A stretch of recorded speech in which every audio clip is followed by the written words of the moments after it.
to you about my April favorites and fails. I'm sorry, I have been terrible at this YouTube thing. I don't really care for the quality of this particular camera, and I bought a DSLR over Black Friday. Yes, that many months ago, and I still don't really know how to use it. So until then, I'm just gonna keep using this camera, which means no tutorials until I can get that one going. But I just wanted to kind of go over my favorites for you. I haven't done this for forever. I know a lot of people like these kinds of videos. So anyways, let's just get started about what I am adoring this month. Or if I am posting this in May, what I was adoring last month. So first thing I just wanted to get started on are Bath & Body Works shower gels.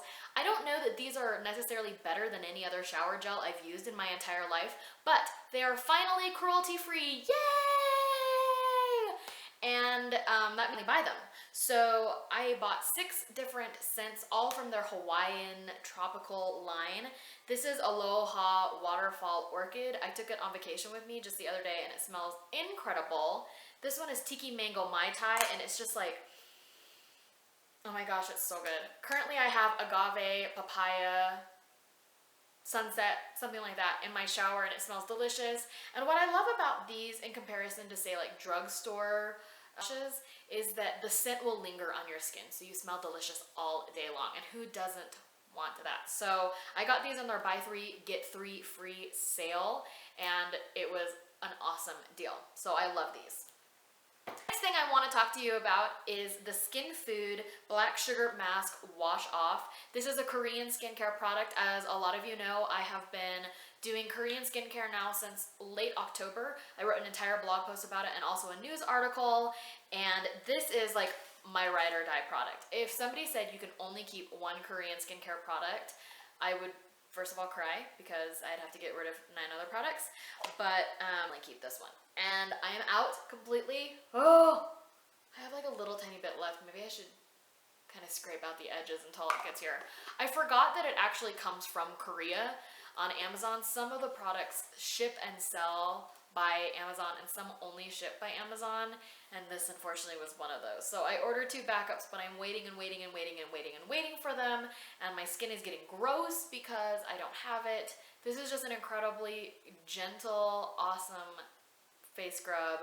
Delicious, it's awesome.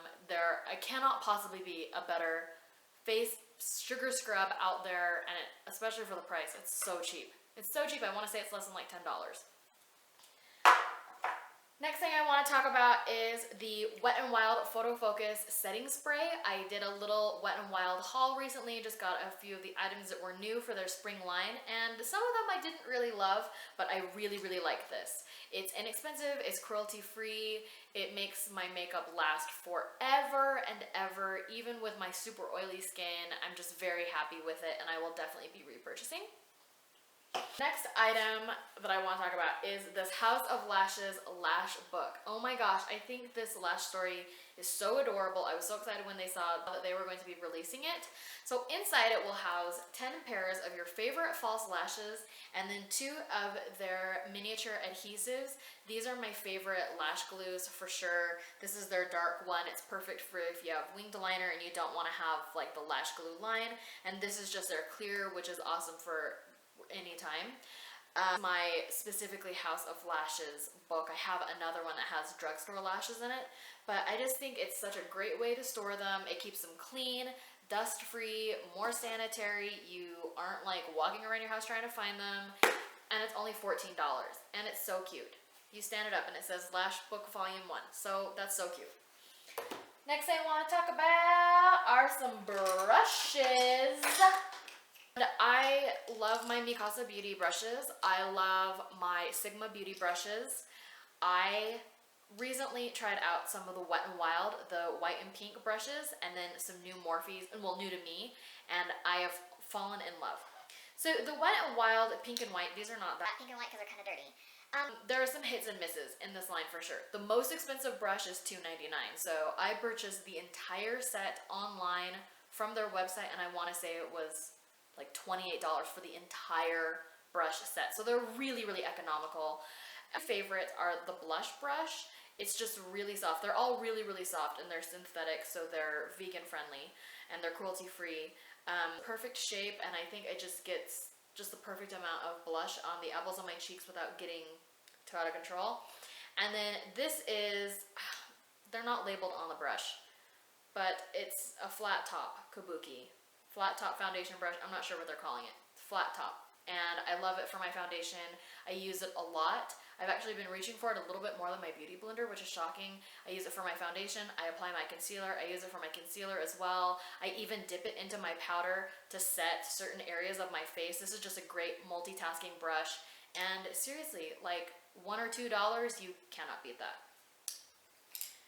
The next brushes I want to talk about are Morphe. I watched the Jaclyn Hill and Manny MUA favorites videos. They're pretty old, and from those videos I purchased some brushes that I did not have. So the first one here is this Morphe M432. It is a flat top, not really a liner brush. It's great for eyeshadow, just right along that lower lash line. If you don't want it to be super blown out and diffused, you just really kind of want to line your eye. You can also use it in the waterline. I'm addicted to this brush. I don't know why it took me so long to get one like this. The next one is the Morphe M507, and I'm pretty sure that this is from their Flawless collection. This is just a great little tiny blending brush. It's really good if you're doing a cut crease, or you want to have a darker color really concentrated in a smaller part of your crease that's not going to be like blown out from a fluffy blending brush. This is bomb. I absolutely love it. And again, it's one of those brushes, I don't know why it took me so long to have a brush like this in my collection. And then the next two, these are probably going to be holy grail. They are the M523 and the M527. You're probably seen a lot of makeup artists using them for contour and bronzer, and I get it now. They're so soft. They're goat hair, so they blend out like a dream. The contour one just fits perfectly, just so perfectly under the cheekbone, and then the bronzer brush is nice and big and fluffy and soft, and you can just kind of bronze everywhere. So I am so in love with these brushes. I just love them. They're the best brushes ever. Buy them, buy them, buy them. The next item that I want to talk about is a brow product. This is the ColourPop brow pencil in black and brown, and I am wearing it today. Brows on fleek. I like this pencil way more than the NYX Micro Brow Pencil for a couple of reasons. One, it's half the price, it's only $5, and it's a huge pencil. A bit creamier, so you get more pigmentation out of it, and it's not as hard to work with. Some cons to that, mostly just that you're gonna run out of the pencil faster, and also the shape is weird. Instead of making it pointed, they made it flat on the top, so you're kind of working only with one angle at a time, if that makes sense. Also, you can twist it up, but you can't twist it back. That's kind of weird. I mean, it's not horrible, but it's just kind of weird. And then the spoolie on the other side is ye old regular spoolie, nothing super fancy about it, but it's good. I really like it. It's sturdy. It's not like gonna just fall out anytime soon. Our brow pencil performs really awesomely, cruelty free, lasts all day, bomb, love it. Next item I want to talk about is the Tarte Park Avenue Princess Amazonian Clay Waterproof Matte Bronzer. This is not a new product by any means, but I got a little sample of it from Sephora forever ago. I never used it. Then one day I was like, oh, I guess I'll try it. And I fell in love immediately.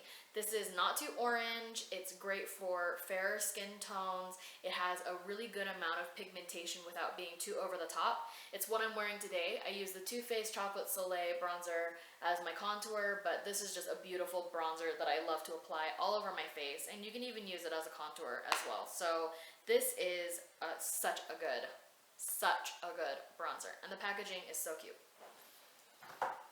Next items I want to talk about, I just filmed this video and I realized that the lighting and the location of the camera were kind of off. I dropped one and I broke some of the products in it. So I'm kind of scared to show this to you. But travel palettes that I made out of mostly Makeup Geek eyeshadows. Some of them are Velvet 59 and I have one Anastasia Beverly Hills.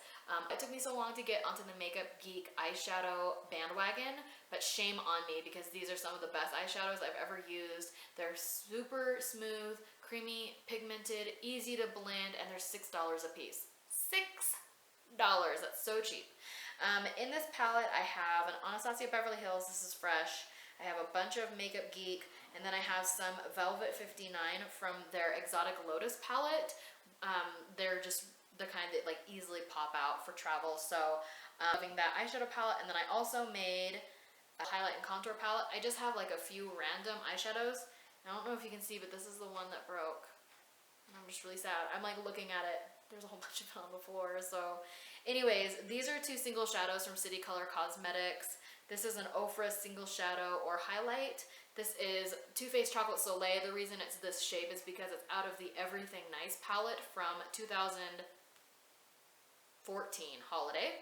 And then this is the Pixie by Petra Beauty Bronzer in Summertime. You can buy this at Target. I got it in an Ipsy deal, and I love this. I'm actually reaching for these two travel palettes more than any other palette that I own because I'm just so happy with them. So, I mean, it kind of makes sense because I did put them together myself. So, anyways, just really happy with them.